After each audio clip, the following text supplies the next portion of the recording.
کے شہر میں کھڑا ہوں, آپ کو تاریخی بات بتاتا ہوں. اس وقت کے وزیر خارجہ صاحب جب ہم سے مذاکرات کرنے کے لیے آئے اللہ کے نام پر, یہ بھی ایک راز ہے جو انشاءاللہ قیامت والے دن کھلے گا اللہ کے نام پر.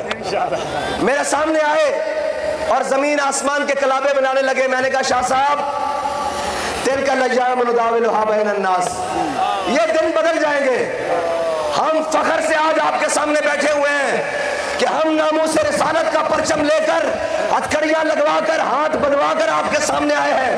ہمیں اس پر کوئی عیب نہیں ہے, لیکن ایک دن یہ ہتھکڑیاں آپ کے ہاتھ میں ہوں گی اور شرمندگی کے طوق آپ کے گلے میں ہوں گے, اور ہم پھر بھی میدان میں آ کر کہیں گے کہ ستم کر ادھر آ, ہنر آزمائے تو تیر آزما, ہم جگر آزمائے. اور ہم نے آپ کو اس وقت بھی کہا تھا کہ ظلم نہیں کرو اور بیرونی آقاؤں کو خوش نہیں کرو. یہ پاکستان ہمارے بڑوں نے بنایا تھا, اور اس پورے پاکستان کی تاریخ میں اور جتنے یہ پاکستان کے اوپر عیاشی اور بدماشی کرنے والے ہیں, ہے کسی کا باپ دادا جس نے کالا پانی کی جیب کاٹی ہو؟ ہے کسی کا باپ دادا جس نے انگریز کے خلاف علم جہاد بلند کیا ہو اور تم کہتے ہو کہ ہم ان کو آگے نہیں آنے دیں گے؟ یہی انگریز بھی سوچ لے کر آیا تھا کہ ہم ان کو ختم کریں گے. ایک دن میں 300 لوگوں کو پھانسی دی, علماء کو, مشائخ کو, عوام کو, سیاسی قائدین کو, زعماء کو, بڑے بڑے سرداروں کو, اور جو اس وقت کے جنگ آزادی کے مجاہدین تھے 300 کو ایک دن پھانسی گھاٹ پر لٹکایا گیا. جب پھانسی گھاٹ ختم ہو گئے, درختوں کے اوپر نیچے سے اونٹوں کے اوپر بٹھا کر, ہاتھیوں کے اوپر بٹھا کر گزارا گیا. بڑے ٹہنوں کے ساتھ ان کی گردنیں ایک سائڈ پہ لٹک جاتی. بڑے بڑے ظلم کیے, لیکن ہمارے بڑے اپنا حلیہ بدل کر اس وطن سے بھاگے نہیں. 50 روپے کے اسٹام لے کر اس وطن سے بھاگے نہیں, بلکہ کہا ہے مشق سخن جاری اور چکی کی مشقت بھی ایک طرفہ تماشا ہے, حسرت کی طبیعت بھی, جو چاہو ستم کر لو اور بھی کھل کھیلو, پر ہم سے قسم لے لو کی ہو جو شکایت بھی, شاہوں کے تکبر سے بھی دب کر نہ رہا میں, آخر کس بار گاہے خاص کا گدھا ہوں میں. اور میں نے کہا شاہ صاحب یہ دن گزر جائیں گے, ہاتھ میں رہو. اور پڑھا تھا ان کے سامنے بھی اور آج بھی پڑھ دیتا ہوں کہ وہ جب بیٹھتے تھے تو پھر ہم نے کہا تھا اپنے بابا جی کا سنا وہی کہ فانی ہے ارباب طرب کی کرسی, فانی ہے ارباب طرب کی کرسی, قائم دائم ہے فقط رب کی کرسی. گورنر ہو, صدر ہو, وزیر اعظم ہو, وزیر خارجہ ہو, ہاں جی کوئی بھی ہو, گورنر ہو, صدر ہو, وزیر اعظم ہو, دیمک کے لپیٹ میں ہے سب کی کرسی. آج بھی کہتا ہوں ان کو جو غیروں کے ہاتھوں میں کھیل رہے ہیں کہ اپنی حد میں رہو, وہ ظلم نہ ڈھاؤ, وہ غلطیاں ہرگز نہ کرو جو عمران خان نے کی ہیں. آج بھی روایات کی اقدار کو برابر رکھو, آج بھی اپنی اقدار کو, سیاسی اقدار کو برابر رکھو. کوئی بات نہیں, یہ دن گزر جاتے ہیں. ہم نے ظلم سہا ہے, ہم نے 5 کریک ڈاؤن برداشت کیے ہیں, ہم ہر اس چیز سے گزرے ہیں. یہ تو بیچارے چند دن, چھوڑو ان کی کیا بات کرنی ہے. یہ کہتے تھے کہ میں ان کو رلاؤں گا, اور جتنے مہینے ہم نے اور ہمارے بزرگوں اور کارکنان نے جیلیں گزاری, جتنے مہینے, یہ تو بیچارے اتنے دن بھی نہیں نکال سکے اور چلے تھے آزادی کی جنگ لڑنے. ان کی کیا بات کریں. اور آتے ہیں, نکلتے ہیں باہر اور سیدھا پریس کلب کی جانب اور کہتے ہیں کہ جناب ہم سیاست سے دستبردار ہو رہے ہیں. ہم نے تمہیں اس وقت کہا تھا ظلم نہیں کرو, ظلم نہیں کرو, حد میں رہو, حد میں رہو. لیکن تمہارے ساتھ یہ ضرور ہونا تھا. اس کی وجہ ہم نہیں ہے, اس کی وجہ یہ ہے کہ تم نے ہمارا رستہ نہیں روکا.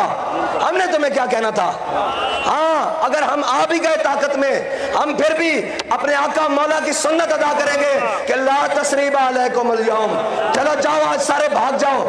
آج کریک ڈاؤن کرنے والے بھی بھاگ جاؤ, آج ہتھکڑیاں لگانے والے بھی بھاگ جاؤ, آج غازی عدیل کو گولی مارنے والے بھی بھاگ جاؤ, چلو جاؤ تمہیں معاف کیا, کیونکہ میرے آقا مولا صلی اللہ علیہ وسلم جس دن فتح مکہ میں فاتح کی حیثیت سے داخل ہوئے, آج حضرت امیر حمزہ کو شہید کرنے والے بھی موجود تھے, آج حضور پر اوجریاں پھینکنے والے بھی موجود تھے, آج حضرت زینب کو شہید کرنے والے بھی موجود تھے, آج حضرت سمیہ کے ٹکڑے کرنے والے بھی موجود تھے, آج خباب بن ارت کے جسم میں سوراخ کرنے والے بھی موجود تھے, آج سارے موجود تھے جنہوں نے حضور کو ہجرت پر مجبور کیا. لیکن میرے آقا مولا نے فرمایا لا تثریب علیکم اليوم, جاؤ بھاگ جاؤ, آج تمہیں ساروں کو معاف کیا. من دخل دار ابی سفیان فهو آمن, فرمایا جس نے ابو سفیان کے گھر میں پناہ لی اس کو بھی امان دی, جس نے ہتھیار پھینک دیے اس کو بھی امان دی, جس نے جناب گھر کا دروازہ بند کر لیا اس کو بھی امان دی, جس نے بیت اللہ میں پناہ لی اس کو بھی امان دی. ہم تمہیں کہتے تھے, اور وہ مولانا خدا بخش خیر پوری والی ملتان کی گلی سے گزرے اور کتی بھونکی, دیکھا اور چلے گئے, دیکھا اور چلے گئے, واپس آئے تو کتیا مری پڑی تھی.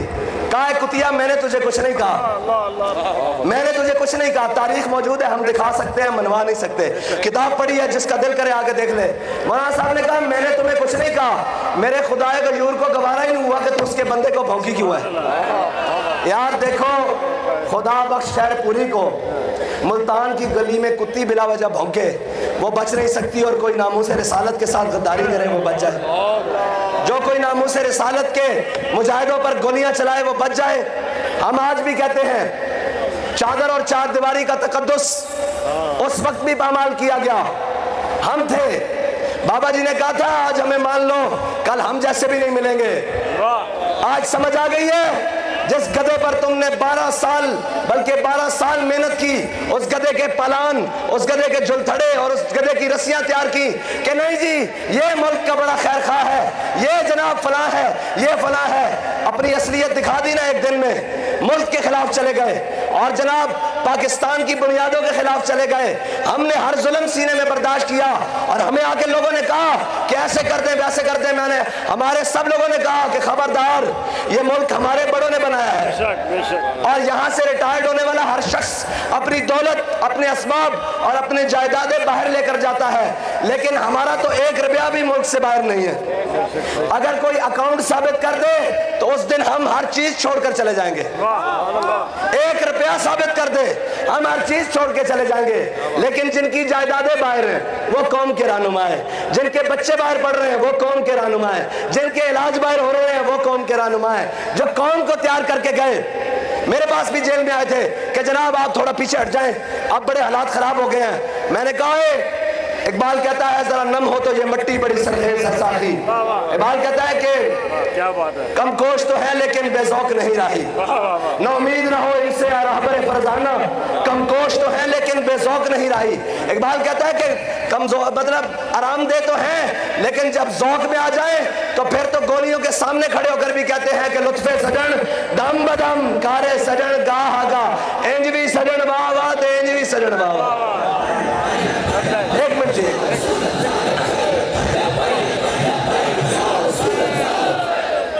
اور ہم نے اس وقت بھی کہا تھا اور آج بھی کہہ رہے ہیں کہ اخلاقی اقدار کو پامال نہیں کرو, گھروں کی چادر اور چار دیواری کو پامال نہیں کرو, خواتین کے ساتھ وہ سلوک نہیں کرو, اس لیے کہ تیری میری کی ہوندی ہے, دھی تے چلیا دھی ہوندی ہے.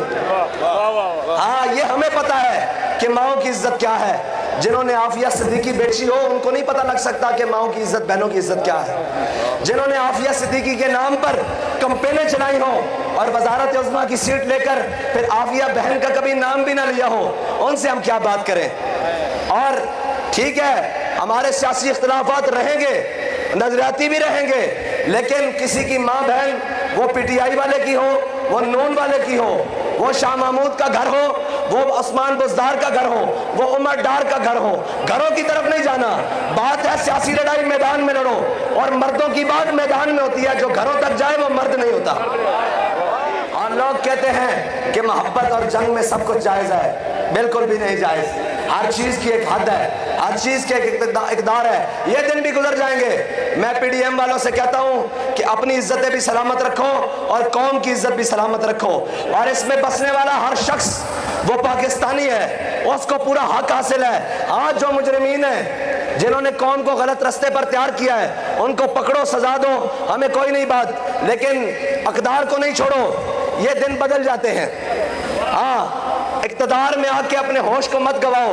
ابھی کل ہی کی تو بات تھی کہ تم یہی سارے رونے رو رہے تھے، کراچی میں تمہارے دروازے توڑے جا رہے تھے، آج حد بندی کرو، یہ بات نہیں ہوگی۔ ہاں، جیلیں کاٹنی ہیں، مردوں کو لے جاؤ، عمران خان کو اٹھا لے جاؤ، اور وہ بیچارہ جیل کیسے کاٹے گا؟ نہیں کاٹ سکتے۔ ہاں، ان سب کو بیماریاں لاحق ہو جاتی ہیں۔ ذرا جیل کا نام سنتے ہیں تو جناب آنسو بھی تیاری، اور زرداری کا جیل کا نام آتا ہے ویل چیئر پہ آ جاتا ہے، اور جب اقتدار ہو جاتا ہے تو گالیں سرخ ہو جاتی ہیں۔ اور نواز شریف جو جناب جس طرح جیل گزاری ہے، میں اسی جیل میں رہ کر آیا ہوں 8 مہینے روتے ہوئے، آئے ہائے ہائے آئے، ان کے بس کی بات نہیں ہے۔ یہ کام انہی کے ہیں جن کے حوصلے ہیں زیاد۔ اقبال کہتا ہے مقام شوق تیرے قدسیوں کے بس کا نہیں۔ ہاں، یہ ان کے کام نہیں ہے۔ جن کے بڑوں نے انگریز کے دور میں 10-10 روپے پہ غداریاں کی ہوں، وہ جیلیں کیسے کاٹ سکتے ہیں؟ جیلیں وہی کاٹیں گے جن کے بڑوں نے ان کو سبق پڑھایا ہے کہ لبے بام بھی پکارا، سرے دار بھی صدا دی۔